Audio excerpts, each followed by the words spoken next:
Welcome to the Echo Spotlight interview. I'm Paul McLean. And I'm Dave Dale. Today we have Bruce Downey.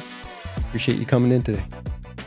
Pleased to be here. Yeah, you have an extensive experience with sports and an interesting angle as far as helping kids with their perspective on sport. Can you tell me a little bit about it? Well, I guess it all ties into education, teaching. So I guess I've been involved with education and coaching, teaching, coaching, the same thing, just a different medium for about 41 years. And I was fortunate early in my career to teach a variety of grades, and then the last 15 I was in guidance. And that's where I found the real interest, where you'd see kids coming in at 14, and you'd open up their student record and you could see pictures if they didn't miss school photo days. And then you'd see them maybe coming into grade 11 or grade 13. And maturation's a slow process. In adolescence, we've all gone through it. But it's just been interesting to be part of that journey with them, just to see their progress and maybe help them along, often through sports.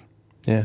I remember my guidance counselor in high school. He was also my basketball coach briefly, because we had to pull the team from the league because nobody wanted to play us. We weren't good enough. That was an interesting sort of thing. That's a tough vocation, really. A lot of people to think about and worry about. And I think the timing for myself, I really enjoyed it.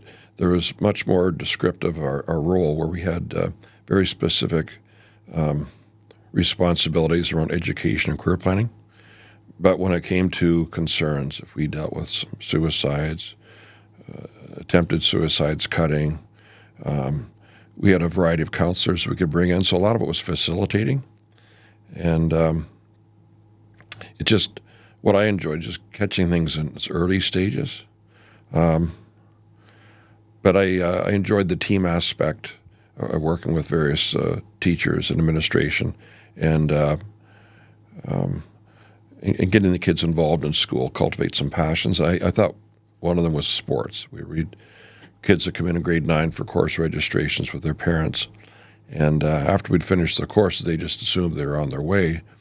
But I would want to find out what the student coming into grade 9 would like to do, and if he had any thoughts on trying some new sports. So after his parents would leave, I'd take them right down to the phys ed complex and introduce them to some of the coaches and just say, you're going to get out of high school what you put into it. And they'd often, it was the first time they tried football or cross country or the art club.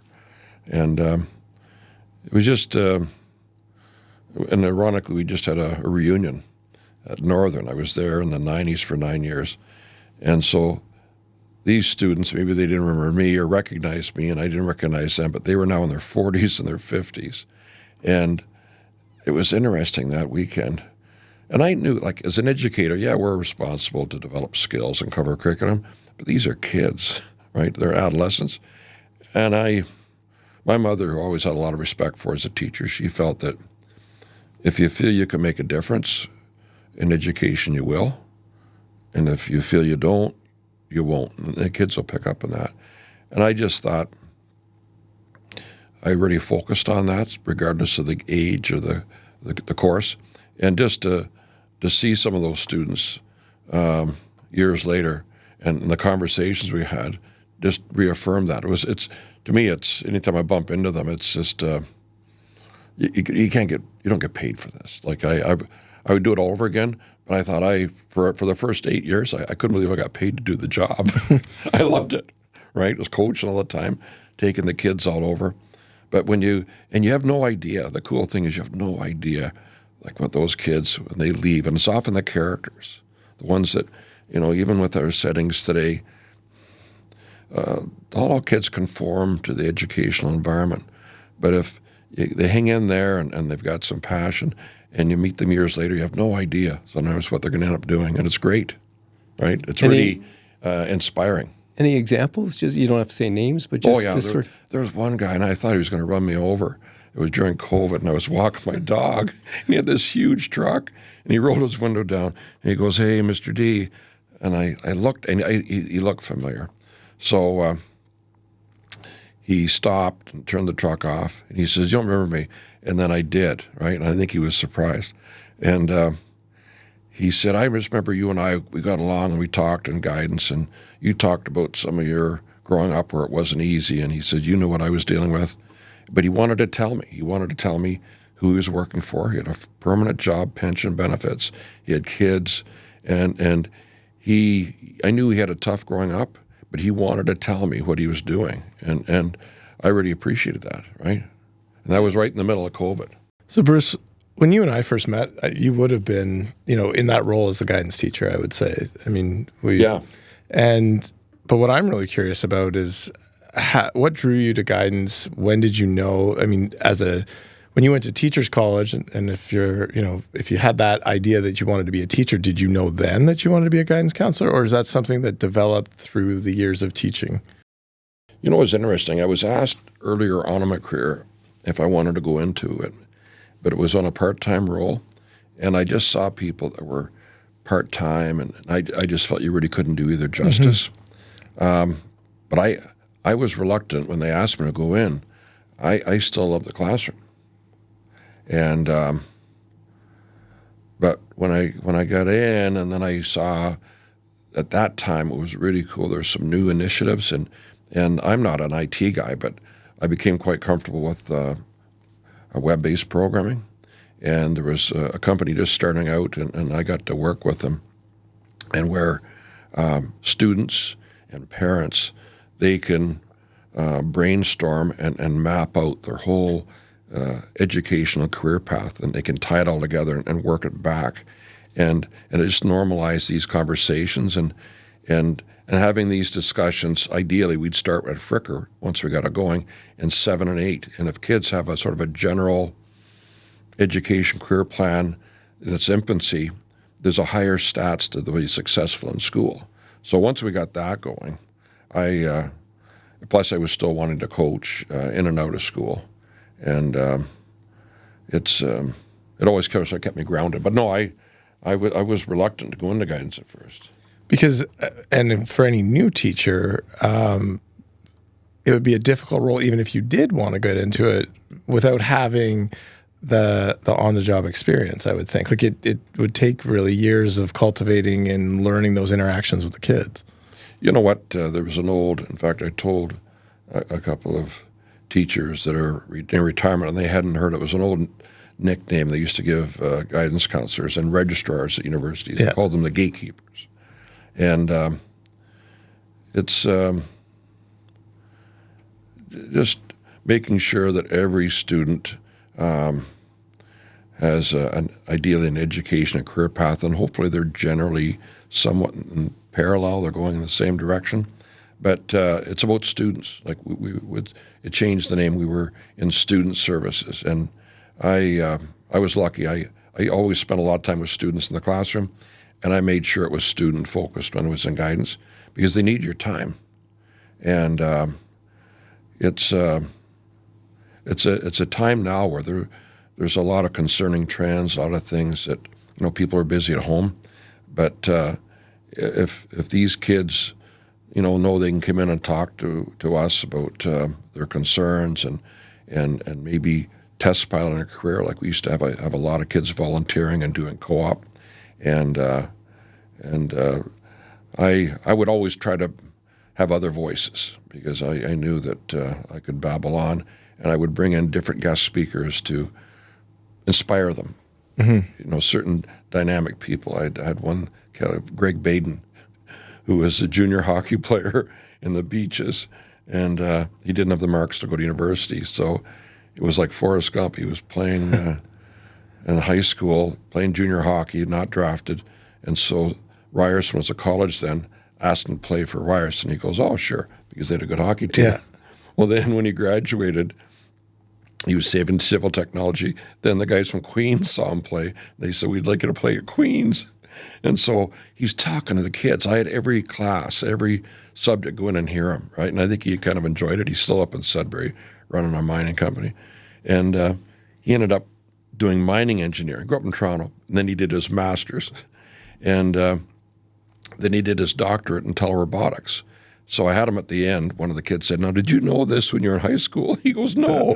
He said, "I was bored stiff." Yeah. No. Yeah, but you need those stories, and the kids, they need to hear that, right, and to inspire them, and it's not worry so much. It's not like there's so many misconceptions, like we were talking earlier about journalism or in business.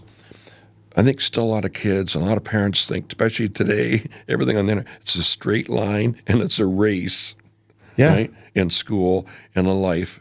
And guess what? Earlier on, I think a lot of people figure out what they don't want to eventually what they do want. Yeah. And they're going to learn more from their struggles, and people call them failures, but that's where they're going to develop those resiliency muscles, right? And realize life is pretty good, but it's more on the challenge, the pursuit. I think about how when I was a kid, and my mom actually brought the book up when they were cleaning out, and I got that with a box of trophies and some other stuff that was like, get this out of our house. And I don't know what I want to do with it either, but open the book and it's like your every year of school, so kindergarten. So there's my little picture on it and a little note about who my teacher is and who my friends were. There's a pocket in the back to put some work from it. And then you used to be able to check off, do you want to be a firefighter, a policeman, a doctor, a lawyer, a construction worker? And I really now at this stage of my life fall back on that and go like, that's so crazy that was something you were like supposed to like pick off a box and then go through school. And, the teachers need to try to control a class and all of these kids, and they've got a program that needs to be run through. And it's like the guidance counselors can be one of the few resources at that time to start showing like, no, there are other paths and help put them in the right path, because it probably is in the school. If it was just by alphabet or just by whatever program they thought they should be in, you're not in the right one. And that's what I want for my kids and any of my staff. Like, come to one of these trade shows and find out what it means to be a product manager for Bauer, being in charge of goalie. That was not a job that was outlined, and I didn't know anything about it until it was far too late to do any of the planning. And in fact, the guy who does it is an amazing guy, and he didn't know it either.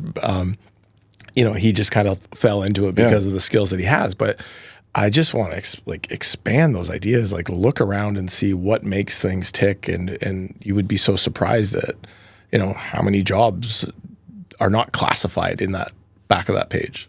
Well, I'm a little, because I'm semi-retired now, but there's still in the future for your kids, half of the jobs, I think at least, we don't know what they are. Right. However, for a lot of us growing up, we didn't have access and didn't really know about a lot of the jobs and the day in the life and the requirements. But now, with the software that's mandated by the ministry now, which is great, there's thousands and thousands of jobs. Just with a click of a mouse, they can find out about very different jobs, and they can find out exactly where they need to go for post-secondary or apprenticeship. And then what they need to take in high school, they can work it right back. It's that easy. So it's, but you know what, a big thing too, it's attitude and I think one of the best questions, and I still ask it with the Lakers, is what's your dream job, right? What do you, another one is asked, what are they passionate about? And sometimes that just puts people on their heels, like they can't answer it, right? Yeah. Tell us more about what you do with the Lakers. So when I retired from the board, they'd asked me to continue on. I ran a student leadership program for the high schools and the elementary schools and the board in conjunction with Mark and Craig Kilberger. And they did some dynamic programming with student leadership and realized that kids could be leaders in school, in elementary school. Okay? And then I continued with that for several years, then at Canadore. But then I guess COVID had just been in for a year or two. Mike McParland, who he would come in and help me with draft kids for teams I was coaching, or I would bring in some of the teams I was coaching, and he would meet with them before one of his varsity games, and he'd do the same pregame talk as he did with the Lakers when they were doing the warm-up, right? So when he phoned me up, I was kind of curious what he wanted to chat about, and he said he was concerned about the young men coming in with COVID. A lot of them been out of school. A lot of them had been in and out of hockey. And so he asked me if I'd be interested in being a life coach. And I think the same principles apply to in guidance. You got to be present. You got to be around. And to me, it's been interesting because these guys come in and they're 22, 23. And we just had 8 of them this year. So I've seen those 8 for the last 4 years. And and they're, as varsity athletes, and a lot of them played high-level junior hockey, they keep their cards close until you get to know them. But it's really cool to see that transformation. And one's playing in England, 3 are playing pro in France. One, I think, is going through the process through PP, another police force. Just to see and be part of that, it's sort of an honor to be part of young people's lives as they go through. And so that's been a different challenge for me. And I've enjoyed working in that environment just to I work with them when they want to spend more time. It's often one-on-one meetings. But I noticed maybe more this year, if there are certain common concerns, I would request certain specific workshops. So I did one. It was just through directed questions. What does it mean to be school smart? And they drill down and answer that and what it meant. Now I said, now what does it mean to be life smart? And so I pushed that one a bit more. And I always think through sports, and I see it even more now with these men at Nipissing. They don't realize how resilient they are now. They're working with similar but often different individuals. A team goal can handle imposed discipline, but are now self-disciplined. Like, I remind them it's about hockey, but it's not about hockey. And it's a great environment for these young men to grow up and to make the transition to the next step. And the skills, the life skills they're learning in that environment. And Mike does a great job running that program. What do you think about the impact of social media on kids these days, and even up at that level of young men? We often have. I try to normalize these conversations, and that's one of my concerns. It's just, years ago it was simple tools to calculators. Now it's a phone. They're just tools, but we can control that. Mm-hmm. And I remind them, like any of these young men that are signed and playing professional sports, especially in the NHL, one of the first workshops they have is an intensive course for like a week or 2 on dealing with social media. Right? I think that should be mandatory in schools. Oh, for sure. Yeah.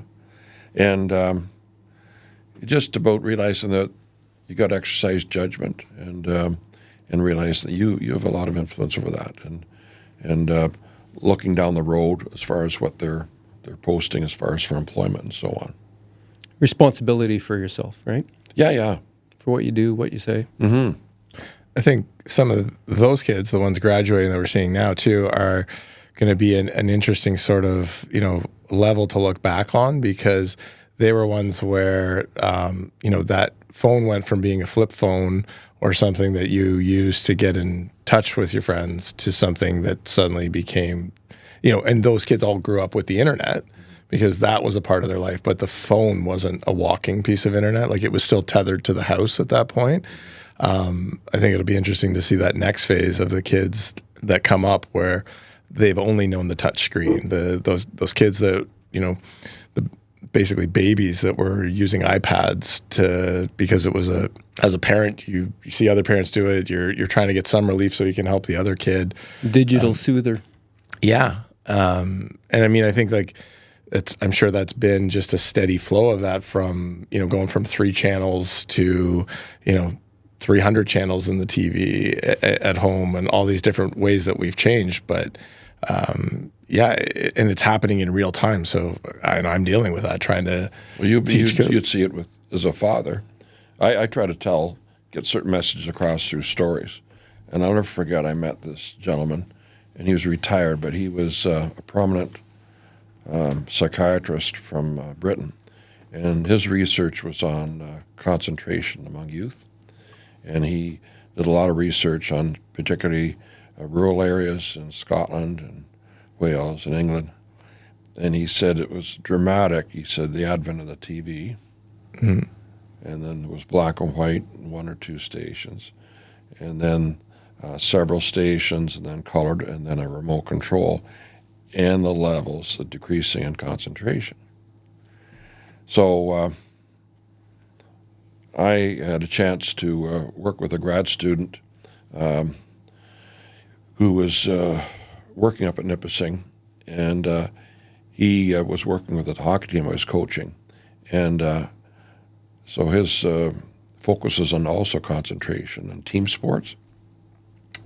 And so I asked him one evening, I said, what do you think has helped you in your academics or in sports? And he was a semi-pro ball player. He said, I deliberately took courses on concentration. So I think, and I would share those stories with the high school students, but now with the Lakers, that you can work at that and your efficiency as far as your schoolwork or productivity. And like I'm a bit old school, like we don't have the phones around when we're having dinner, right? And it's, we can control it, but you're right, there's some strong forces, and it's highly addictive. Oh, absolutely. Like, and I think of that all the times with my kids because I'm catching myself doing it in real time. So it's like if I'm doing it and I have more experience, more knowledge, understanding of a time before these things, and I still catch myself, like, what chance do these kids have? Like, it's very scary all the time. Mm-hmm. Could you share with us some things to avoid when trying to guide kids? What I tried to do is just try to develop a relationship and ask some questions, but get them talking. And I'd be a little wary of giving a lot of advice and get them to sort of figure things out. And I could be a sounding board, but I think just for the kids to feel comfortable, but realize they're going to be fine. But a lot of these things they're going to figure out on their own if they've got support around, and because there's a lot of options today, and I think on the one hand there's so many choices for people today, it can be overwhelming. And sometimes I see that with very gifted students or athletes. And I'm saying, look, you're cultivating all these options. That's called freedom. But it shouldn't stop you from making a decision. But you know what? I got to remind them, don't be afraid to make a mistake. Mm-hmm. Yeah. Like we're in education. Like we screw up to a certain degree. We can go back the next day. We're not doing brain surgery, right? Don't be afraid to make a mistake. Yeah. That's good advice. Yeah. That's a good question. I like that. It's, but it's time, right? It's time, and normalize the discussion around their fears and what some of these kids are afraid of, and it's even with the Lakers, I know sometimes they think I'm a little offside.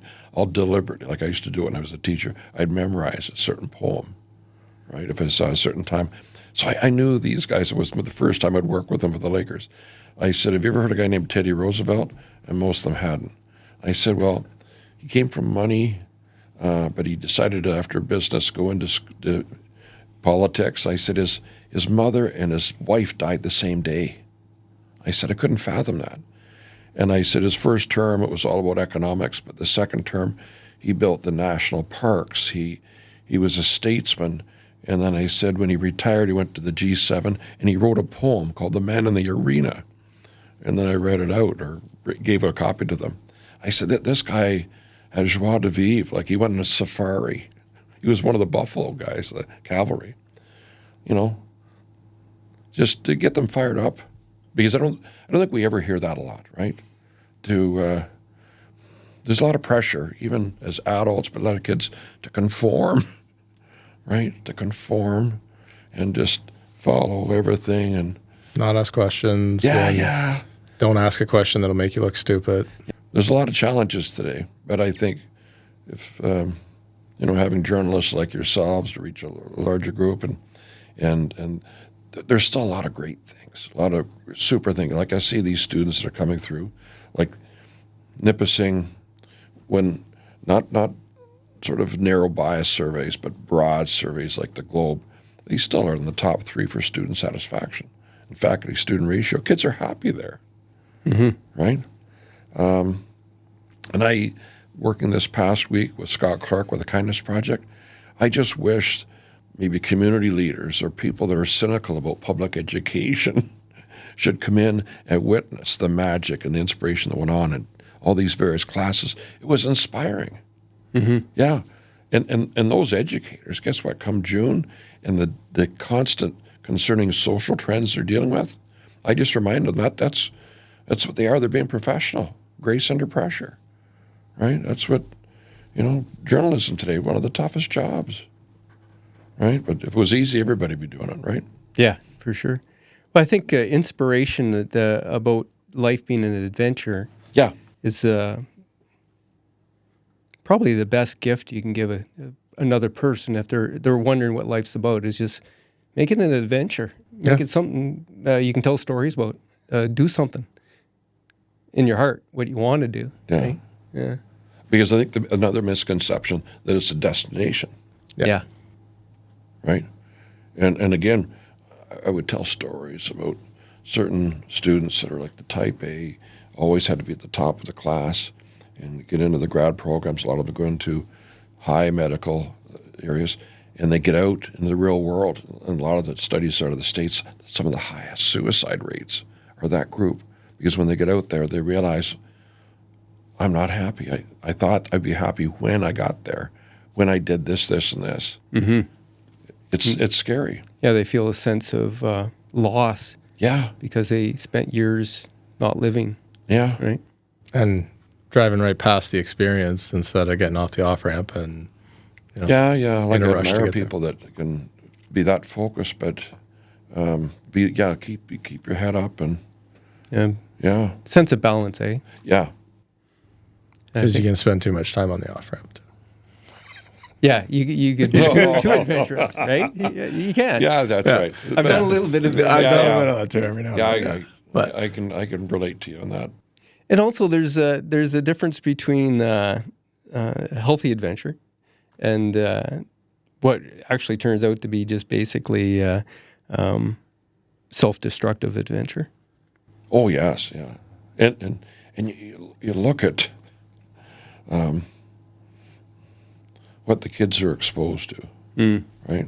And there's so many ways they can just fall into these cracks now with so many things being legal. Yeah. Right?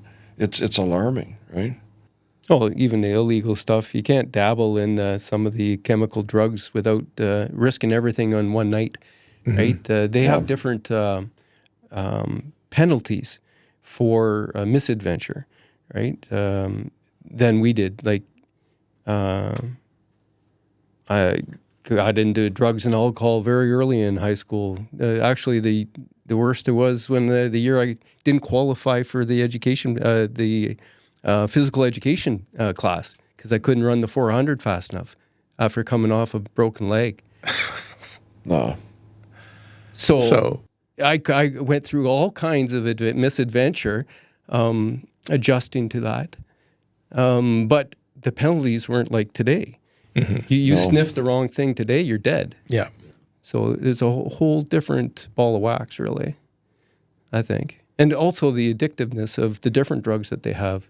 They don't understand, Oh, yeah, the potency of it. Yeah. I mean, even just today, one of my staff was talking about cleaning up behind a dumpster and seeing what looks like might be somebody, and now we're thinking we got to put lights on it and do this. But, he's wise enough to know because he's of that age. And I wouldn't have because he's in his mid-20s. But, they were cognizant enough to know to be careful in how they handled the waste of it because depending on what was in whatever was being used. Like You can touch it and die. yeah.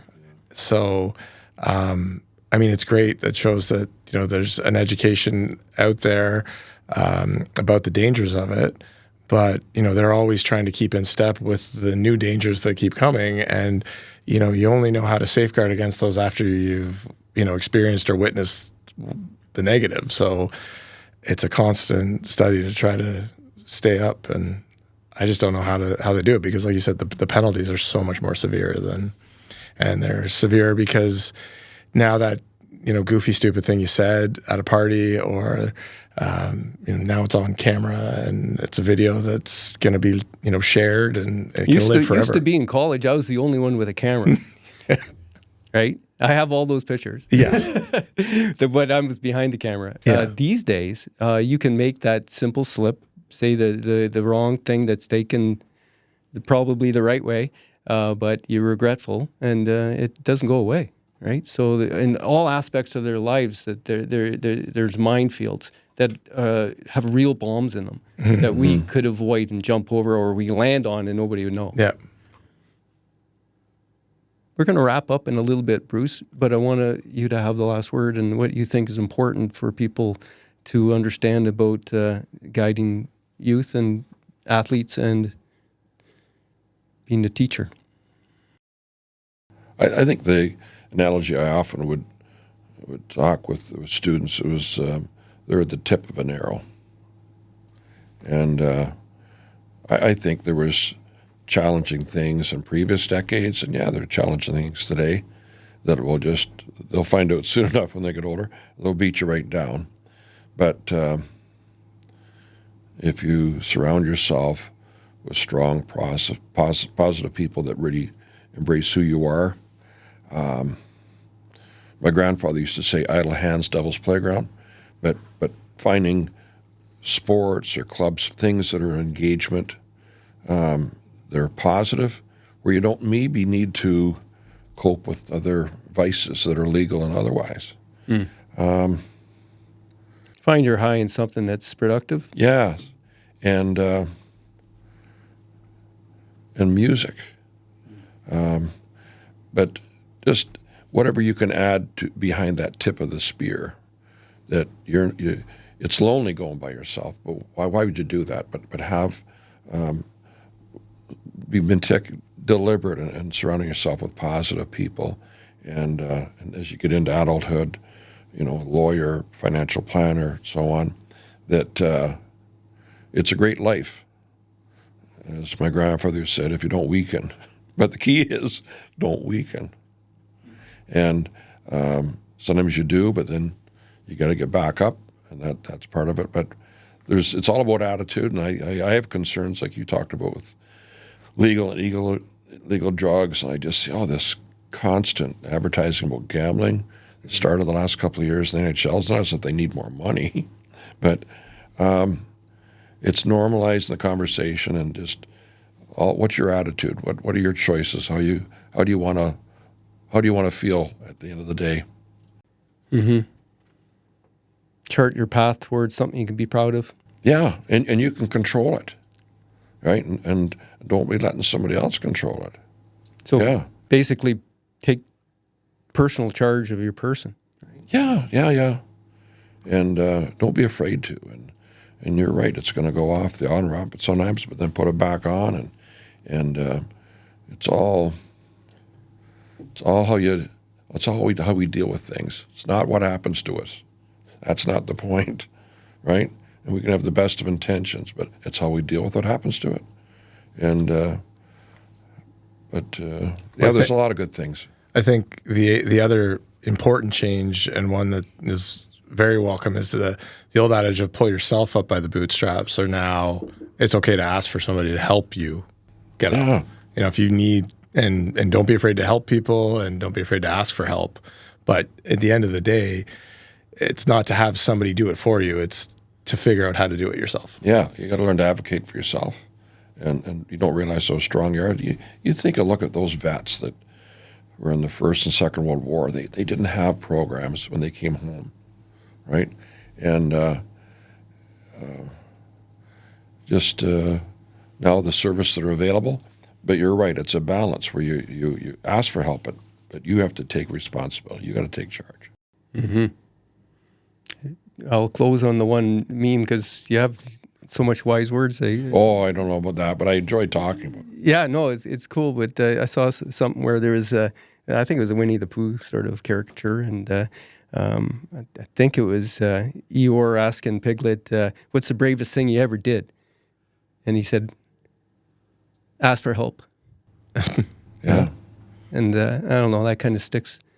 Sorry for going to social media here, but there's good things about social media too. And it's using it positively. Right? Yeah, like that's where some people find inspiration. So, and that's you need that there as well as to counteract the stuff that's negative. Yeah.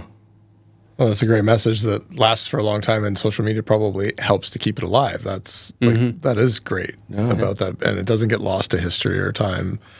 So, it was a great conversation, Bruce. Thanks for coming in. I thoroughly enjoed it. So thank you for your time and your questions. Brought a level of class to the interview, so you set the bar pretty high here. And you called me a journalist, which is really cool too. Yeah. So I don't know how Dave felt about that. I've called a few other things over the years. I appreciated it. So. You look a bit like Ernest Hemingway, a young Ernest Hemingway. Okay. Yeah, there you go. How's that? Yeah, no, I like it. I like it. Well, thanks for listening. I hope you got something out of this. And if you did, please share it with somebody else and comment and give us some of your insight about teaching people and helping others and being a mentor, and maybe an experience where somebody helped you. So thank you very much. I'm Paul McLean. And I'm Dave Dale. Have a good day.